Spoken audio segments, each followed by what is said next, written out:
Eto na ang mapormang Siap Moto 150SC newest scooter model.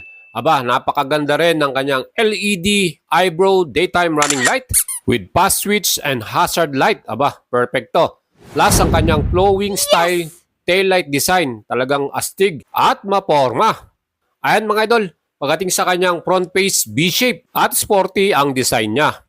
Ang kanyang front brake ay merong ABS at pati na rin sa likuran. Dual channel ABS to with traction control system and reliable engine 150cc, liquid cooled fuel injected at CVT.